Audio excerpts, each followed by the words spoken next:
দেখতে পাচ্ছি বাংলাদেশে প্রচুর হিন্দুরা কিন্তু অত্যাচারিত হচ্ছে। সব নিয়ে গেছে, আমি সারা বড় পারি না, আমি জানি না। দেখেন কি অবস্থা, বাড়ি ঘর ভাঙ্গা কি করছে। আজকে নাকি দেশ স্বাধীন হয়েছে, কোনো কিছু রাখে নাই, ছুরি দাও কুড়াল যা। নমস্কার নমস্কার নমস্কার, কেমন আছেন অবশ্যই আপনারা কমেন্ট করে জানান। And we are from Bangladesh, so টেকলা from Bangladesh all the time. And this is Setu Sarkar and this is so welcome to new reaction video. অনেকদিন পর ও আজকে আসলো, বিকজ আমি হচ্ছে বাড়িতে আসছি এই জন্য। তো আজকে যে ভিডিওতে রিয়াকশন দিচ্ছি এটা হচ্ছে অমিত মণ্ডল, ইউটিউবার, তার নাম। দাদার চ্যানেলে যাও, সবাই ভিজিট করো, অরিজিনাল ভিডিও লিঙ্ক ডিসক্রিপশনে রয়েছে।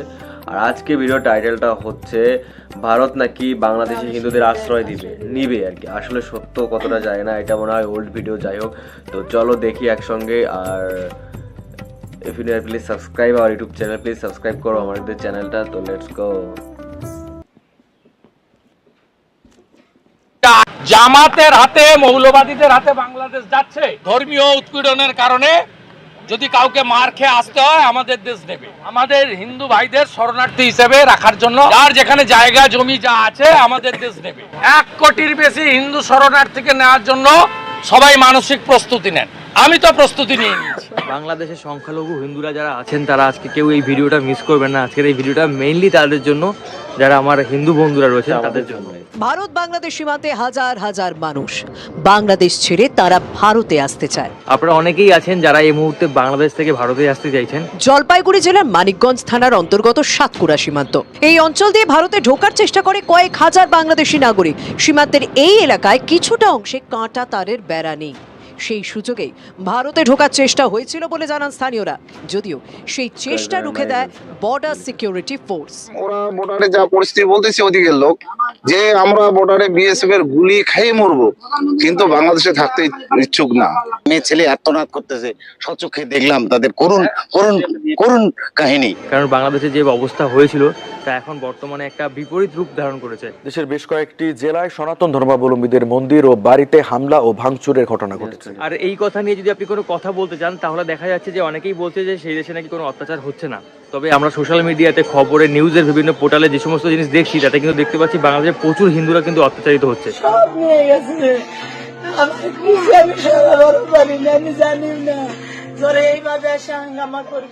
দেখেন কি অবস্থা, বাড়ি ঘর ভাঙ্গা কি করছে। আজকে নাকি দেশ স্বাধীন হয়েছে, কোনো কিছু রাখে নাই, ছুরি দাও কুড়াল যা আছে এমন কোনো কিছু নাই নিয়ে যে হামলা করে নাই। এটা নাকি স্বাধীনতা। সারা বাংলাদেশ হিন্দু, সবাই একাকে বিনাশ করে দেখা গেল। আমরা যে কোনো সরকারের আমলে আওয়ামী লীগ, বিএনপি, জামাত এইটা বলে লাভ নাই, কারণ যে সরকারি আসে সেই সরকারি হিন্দুদের পিছে লাগে। সিরিয়াসলি আওয়ামী লীগ বিএনপি নাই, এবার যে আসে তারাই ফুটবলের মতো ছাটাছাটি করে। সিরিয়াসলি এটা যে কোনো একক কোনো নেতা বা কোনো দল এরকম কোনো বিষয় না, সবাই চটায়।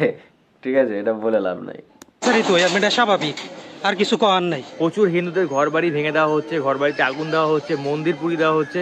আমার মাইয়া গুগা ইজ্জতে আদেছে, অত্যাচার চলছে মা বোনদের উপর। পিরোজপুর সদরের রায়েরকাঠি, ব্রাহ্মণকাঠি, বাজুকাঠি সহ আশেপাশের বেশ কিছু গ্রামে একদিকে যেমন লুটপাট করছে, অন্যদিকে নারীদের করা হয় যৌন নির্যাতন। আমরা তো চাই একটু স্বাধীন বাংলাদেশ একটু ভালোভাবে থাকতে। নির্গুম রাত কাটছে পিরোজপুর সদরের বিভিন্ন এলাকার হিন্দু পরিবারের। তারপর ঘরে আমার যে জিনিসপাতি টাকা পয়সা ছিল এই আইসগুলো ইয়ে গেছে। সম্পদ লুটপাটের পাশাপাশি মেয়েদের করা হয় যৌন নিপীড়ন। লুটপাট করতেছে রাত্রে, এই মহিলাকে মারধর করতেছে, দাঁতা লইও টাহাইছে, পিড়াইছে। এরপরে আমরা নিছি। এই 72 বছর বয়সে এত অত্যাচার 71 হয় নাই। সব এলাকা সব লুট তো হয়ে গেছে। এরপর আজকে ওই রিক্সার গ্যারেজটা 3 হ্যান্ড রিক্সা নিয়ে গেছে। এই ভয়ে বাড়ি ছাড়ার চিন্তা অসংখ্য হিন্দু পরিবারে। তো আপনারা জানেন বাংলাদেশে আমি অনেকবার গেছি, বাংলাদেশে আমার বন্ধু সংখ্যক অনেক বেশি। তাদেরকে আমি ফোন করেছিলাম, তাদেরকে ফোন করে জিজ্ঞেস করছিলাম যে বাংলাদেশের বর্তমানে যে অবস্থা, নাকি হিন্দুদের উপর অত্যাচার হচ্ছে, তো এগুলো কি আসলে, এগুলো ঠিক না। তো আমি যতজনের কাছে ফোন করলাম তারা সবাই একটা কথাই বললো যে এরকম কখনো হতেই পারে না, বাংলাদেশে কোথাও এরকম অত্যাচার হচ্ছে না। তারা প্রথমত বলছে যে এরকম কোথাও হচ্ছে না, এরকম কোনো অত্যাচার হচ্ছে না, কিন্তু তারা এটাও বলছে যে হিন্দুদের ঘর বাড়ির উপরে মুসলিমরা নাকি গার্ড দিচ্ছে। আপনারা যারা আমার ভিডিও দেখেন তারা খেয়াল করবেন যে আমি মুসলিমদেরকে কতটা ভালোবাসি, তাদের যে ধর্মীয় স্থান এবং তাদের যে আমার যে মুসলিম বন্ধুরা রয়েছে তাদের বাড়িতে আমি ঘুরে এসেছি, সেই ভিডিও আপনারা নিশ্চয়ই দেখেছেন। কিন্তু বর্তমানে কথা হচ্ছে বাংলাদেশ নাকি স্বাধীন হয়েছে, বাংলাদেশ স্বাধীন হওয়ার পরে আমার যে সমস্ত ভাইয়েরা রয়েছে, আমার হিন্দু ভাইয়েরা, আমার সনাতন ভাইয়েরা, এছাড়া অন্যান্য ধর্মের যে মানুষেরা রয়েছে তাদের উপরে অত্যাচার চলছে, তাদের ঘর বাড়ি এবং তাদের মন্দির ভেঙে দেওয়া হচ্ছে, তাদের তখন তো আমরা চুপ থাকতে পারি না, তা আমাদেরও খারাপ লাগে। বিএনপি জামাত এই তারা হচ্ছে বাংলাদেশ থেকে হিন্দুদেরকে শেষ করে দিতে চায়। শেখ হাসিনা যতদিন ক্ষমতায় ছিলেন বাংলাদেশের মানুষ, বাংলাদেশের মাইনরিটি, বাংলাদেশের হিন্দু তারা নিশ্চিত ছিল। তো আসলে আমি এইখানে কোনো রকম হিংসামূলক কথায় যাবো না। আসলে আমার আজকে যে ভিডিওটা সেটা হচ্ছে কি আমার হিন্দু ভাইদের জন্য, কারণ অনেকেই আছে বর্তমানে বাংলাদেশের যা অবস্থা তাতে অনেকেই কিন্তু বাংলাদেশ থেকে ভারতে চলে আসতে চায়। কাতারে কাতারে মানুষ দাঁড়িয়ে আছেন ওপারে, মানে বাংলাদেশের ভূখণ্ডে, তারা আসতে চাইছেন এপারে, আসার চেষ্টাও করেছিলেন। এমনকি যে জায়গায় কাঁটাতার নেই সেখান থেকেও ভারতে অনুপ্রবেশের একটা চেষ্টা হয়েছিল, কিন্তু আমাদের দেশের বিএসএফ জওয়ানরা তারা সেটা আটকে দিয়েছেন। তো যারা যারা ভারতে চলে আসতে চায় তারা অনেকেই আছে না জেনে কিন্তু হয়তোবা হুটহাট করে কোনো ভুল পদক্ষেপ নিয়ে ফেলেছে। তারা মনে করছে যে ভারত সরকার আমাদেরকে নিশ্চয়ই জায়গা দেবে অথবা ভারতবর্ষে আমাদের জায়গা হবে, ভারতে যেতে পারলেই হবে। শুভেন্দু অধিকারী যখন 1 কোটি শরণার্থীর কথা বলছেন তখন রাজ্যের মুখ্যমন্ত্রী জানিয়ে রেখেছেন গোটা বিষয়ে ভারত সরকারের নির্দেশ মতোই এগোবে রাজ্য। আপনারা যারা এই সিদ্ধান্ত নিয়েছেন বাংলাদেশ থেকে এখন হুট করে ইন্ডিয়াতে চলে আসবেন, ইন্ডিয়াতে এসে আপনারা থেকে যাবেন আর বাংলাদেশে যাবেন না, কেন্দ্রকে জানাচ্ছে না, এটা এক্সটার্নাল অ্যাফেয়ার্স ম্যাটার, এটা রাজ্য সরকারকে, রাজ্যপালকে জানাতে হবে। আমি দরকার হলে লিখবো জয়শঙ্করজিকে, ডাইরেক্ট করতে পারি না। তা আমি পশ্চিমবাংলার হিন্দুদেরকে অনুরোধ করব, যার যেখানে জায়গা জমি যা আছে আমাদের হিন্দু ভাইদের শরণার্থী হিসেবে রাখার জন্য মানসিক প্রস্তুতি নেন। 48-71 কিন্তু রোহিঙ্গা যারা বেআইনিভাবে অনুপ্রবেশ করছে, রোহিঙ্গা যারা, ওরা তো আসবে না, ওদের সরকার হয়ে যাবে। জামাতের কন্ট্রোলে চলে গেলে তো ওদের হাতে চলে যাবে। 7% হিন্দু আছে, তাদের পলায়ন। ভারত সরকার থেকে কিন্তু সেরকম কোনো এখনো স্টেপ নেওয়া হয়নি যে বাংলাদেশি হিন্দুদের জন্য এখানে আশ্রয় দেবে কিনা। ভারত সরকার বাংলাদেশের শরণার্থী নিয়ে এখনো কোনো সিদ্ধান্তের কথা জানায়নি। সীমান্তে চলছে কড়া পাহারা, তার মাঝে উঠে এলো এই উৎকণ্ঠার ছবি। আমাদের রাজ্যের যে বিরোধী দলনেতা শুভেন্দু অধিকারী তিনি কিন্তু বলেছে সিএ তে বলা আছে, এটাই সিএ তে পরিষ্কার আছে, ধর্মীয় উৎপীড়নের কারণে যদি কাউকে মার খেয়ে আসতে হয় আমাদের দেশ নেবে। পাশের দেশে যদি কোনো হিন্দু বা কেউ যদি অত্যাচারিত হয়ে এই দেশে আসে তাহলে তাকে এখানে জায়গা দেওয়া হবে। পশ্চিমবঙ্গের মুখ্যমন্ত্রী রাজ্যপালকে বলবো অবিলম্বে ভারত সরকারের সঙ্গে কথা বলুন। কিন্তু এরকম কিন্তু বলা নেই যে আপনারা যদি হট করে চলে আসেন আপনাদের এখানে জায়গা জমি দেবে, এগুলো কিন্তু একেবারে ভুল। যদি আপনারা কেউ এই ধরনের কথা ভেবে রেখে যদি এই দেশে আসেন তাহলে কিন্তু আপনারা ভুল করবেন, তাহলে কিন্তু আপনাদের এই দেশে এসে ইল্লিগাল ভাবে থাকতে হবে। অসহায় মানুষ যদি বাংলায় দরজা খটখটানি করে আমরা তাদের আশ্রয় নিশ্চয়ই দেব। হ্যাঁ, আপনারা এখন প্রশ্ন করতে পারেন আমাদের দেশের যে মুখ্যমন্ত্রী মমতা বন্দ্যোপাধ্যায় তিনি বলেছেন যে আমাদের দেশে যদি কেউ আসে এইখানটা যদি আমাদের দেশে কেউ করা নারে তাহলে আমরা তাকে জায়গা অবশ্যই দেবো। আমি বাংলাদেশ নিয়ে কোনো কথা বলতে পারি না, কারণ ওটা একটা আলাদা দেশ। মমতা ব্যানার্জি তিনি হলেন আমাদের রাজ্যের মুখ্যমন্ত্রী, তিনি কখনো ডিসাইড বা সিদ্ধান্ত নিতে পারে না। যা বলার ইন্ডিয়া গভর্নমেন্ট বলবে, আমি বলতে পারি না। আমাদের এই দেশে কাকে সিটিজেনশিপ দেওয়া হবে এবং কাকে দেওয়া হবে না সেটা পুরোপুরি সেন্ট্রাল গভর্নমেন্টের হাতে। তো সেন্ট্রাল গভর্নমেন্ট কিন্তু এই নিয়ে কোনো কথা বলেনি। এই জন্য কেউ ভুলভাল কোনো পদক্ষেপ নেবেন না। আপনারা যারা বাংলাদেশে রয়েছেন তারা আগে ভেবে চিন্তে তারপরে কিন্তু এই দেশে আসার কথা ভাববেন। বাংলাদেশিদের জন্য বাংলার দরজা খুলে দেওয়া হবে, বিপদে পড়েছেন যারা নির্দ্বিধায় তাদের আশ্রয় দেওয়া হবে। রবিবার 21-এর মঞ্চ থেকে মমতা বন্দ্যোপাধ্যায় স্পষ্ট জানিয়েছিলেন, আমি বাংলাদেশের বিষয়ে কিছু বলতে পারি না, এটা ওদের বিষয়, তবে অসহায় কেউ দরজায় খটখট করলে আমি আশ্রয় দেব, এটা রাষ্ট্রসংঘের নিয়মে আছে। বাংলাদেশ নিয়ে কেউ প্ররোচনা দিলে তাতে পা দেবেন না। আশ্রয় চাইতে যদি কেউ আমার সীমান্তে আসে আমি অবশ্যই সাহায্য করব।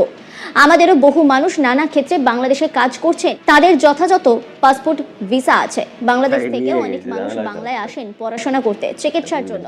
তো আমি সেই জায়গা থেকেই বলেছি সমস্যায় পড়ে কেউ আমাদের কাছে সাহায্য চাইতে এলে আমরা পাশে থাকবো। এটা তো সোজা কথা, এর পেছনে তো কোনো অন্য অর্থ নেই। I know the federal structure very well and I was member 7 terms for this parliament and I was a minister also, twice in Rail Ministry, Coal Mines Ministry, Youth Sports Ministry, Women Child Ministry. I know MEA policy better than anybody else. They should not give me the lesson. They should take the lesson from the system. দেখা গেল আপনারা একুলো হারাবেন ওকুলো হারাবেন। আপনারা যদি এই মুহূর্তে ভারতবর্ষে পাসপোর্টে আসেন, পাসপোর্টে এসে যদি আপনারা এখান থেকে আর না যান, আপনারা যদি এখানটা সেইভাবে এসে ইল্লিগালভাবে যদি আপনারা আধার কার্ড ভোটার কার্ড তৈরি করে ফেলেন তাহলে কিন্তু আপনারা ইল্লিগাল ইমিগ্রেন্ট হয়ে যাবেন।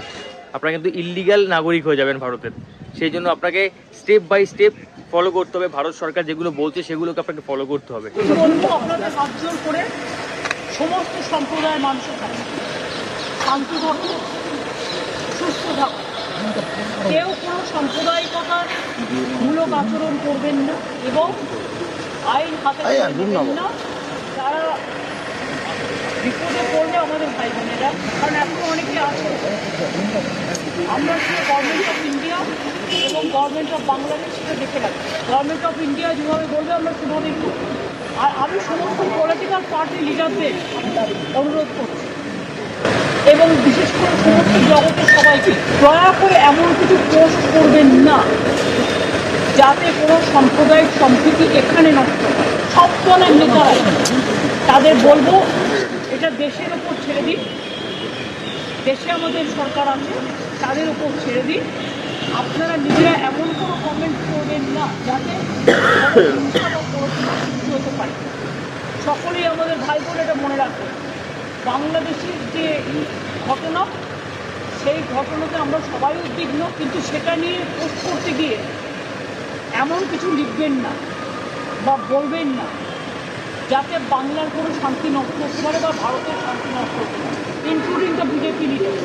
কারণ তারা অলরেডি কিছু পোস্ট করছে যে পোস্টগুলো করা উচিত না বলে আমি মনে করি। আমি আমাদের নেতাদেরও বলবো কেউ কোনো পোস্টই লাগে। সুতরাং আমি আপনাদেরও বলবো এবং সমাজ জগৎকেও বলবো শান্তি রক্ষার স্বার্থে আসুন। ইন্ডিয়া একটা কান্ট্রি, বাংলাদেশও একটা কান্ট্রি, কিন্তু পাশে যদি রাজ্যে কিছু হয়, আমার প্রতিবেশীর কিছু হয়, তার একটা প্রভাব পাশের রাজ্যে পড়ে। সেক্ষেত্রে শান্ত থেকে আমাদের পরিস্থিতিটা দেখে রাখতে হবে, সব সন্তানরা যেন ভালো থাকে। আর বাংলাদেশের এই কাণ্ড নিয়ে ভারত সরকার লাস্ট একটাই স্টেটমেন্ট দিয়েছে, সেটা কি? সেটা হচ্ছে এইটাই যে বাংলাদেশে সংখ্যালঘুদের উপর অত্যাচার করা হচ্ছে। এখন বাংলাদেশে আমরা কিভাবে ফিরবো? আমাদের বাড়ি তো পুড়িয়ে ফেলেছে, আমাদের বাড়ি পুড়িয়ে ফেলেছে, আমাদের সকলের বাড়ি পুড়িয়ে ফেলেছে। তারা তো আমাদেরকে জানে মারার চেষ্টা করছে। এই বাংলার মানুষ যদি এটা চেয়ে থাকে, এখন আমরা কি করব? মা কিন্তু বাংলাদেশ ছাড়তে চান। আমরা পরিবারে আমরা তাকে দাবি করেছি যে না, তোমার বাংলাদেশ থেকে বের যেতেই হবে, কারণ এরা তোমাকে হত্যা করবে। পাকিস্তান বা চায়না কোনো বিদেশি শক্তির হাত থাকতে পারে বলে আপনার মনে হচ্ছে? হ্যাঁ, আমার অবশ্যই মনে হয় আছে, তবে চায়না এর সাথে জড়িত না। চায়না কোনোদিন আমাদের ইন্টারনাল অ্যাফেয়ার্সে হাত দেয়নি, শুধুমাত্র পাকিস্তান আর মার্কিন যুক্তরাষ্ট্র দিয়েছে। চায়না এই ষড়যন্ত্র করে নাই, চায়না এর সাথে জড়িত না, সেটা আমি নিশ্চিত। তবে উন্নয়ন হচ্ছিল শুধুমাত্র শেখ হাসিনার জন্য, ওনার পরিশ্রমের জন্য, ওনার সরকারের জন্য। এটা বাংলাদেশের ৭৫-এর পর থেকে একটি মাত্র সময় ১৫ বছর, যেটাকে কিন্তু বাংলার মানুষ মনে রাখবে as the golden period of Bangladesh. তবে সেই উন্নয়ন কিন্তু এখন থেমে গেল। এখন আজকে দেখছেন যে এটা তো মানে কি বলবো, এনার্কি চলছে। আর বিএনপি জামাত দুবার ক্ষমতায় ছিল, তারা তো একবারও কোনো উন্নয়ন করতে পারেনি। আর আজকে আমার এই ভিডিওটা কোনো রকম হিংসামূলক ভিডিও না, আমি সব ধর্মের প্রতি সম্মান রেখে এই ভিডিওটা করলাম। তবে একটা কথা বলি, যেগুলো হচ্ছে সেগুলো ঠিক না। বাংলাদেশের ছাত্র আন্দোলনে আমরা পাঠিয়েছিলাম, কিন্তু বর্তমানে বাংলাদেশে যেগুলো হচ্ছে তার পাশে আমরা কেউ নেই, তার তীব্র নিন্দা জানাই আমরা। ধন্যবাদ সবাইকে, ভালো থাকুন সবাই, দেখা হবে পরবর্তী ভিডিওতে। তো guys, thank you so much for watching this video. আর একটা কথাই বলবো, আমরা কোনো মারামারি কাটাকাটি বা এগুলো কিছুই চাই না। আমাদের ধর্ম শান্তির ধর্ম, আমরা শান্তি চাই। হিন্দু, মুসলিম, তারপর হচ্ছে বৌদ্ধ, খ্রিস্টান, সব ধর্মের মানুষ একই দেশে থাকবে, সুন্দরভাবে বসবাস করবে, এইটাই চাই, রাইট? কোনো রকম ঝামেলা ঝুট এগুলো চাই না। আর তোমরা অনেকেই বলছো যে দাদা ইন্ডিয়ান ফ্ল্যাগটা উল্টা লাগাইছো। ভাই, ওটা আঠা দিয়ে লাগাইছিলাম, এখন উঠাতেই পারতেছি না। এখন উঠাতে গেলে অন্যরকম, এখানে পুরো খারাপ হয়ে যাবে। তো এই জন্য আর কি, তার জন্য সরি, তোমরা অনেকেই বলো। তো আবারও অনেক ধন্যবাদ লাস্ট পর্যন্ত ভিডিও দেখার জন্য। সো নমস্কার, নতুন প্লিজ চ্যানেলটা সাবস্ক্রাইব করো। দেখা হচ্ছে নতুন কোনো ভিডিওতে, ভালো থাকো, বাই।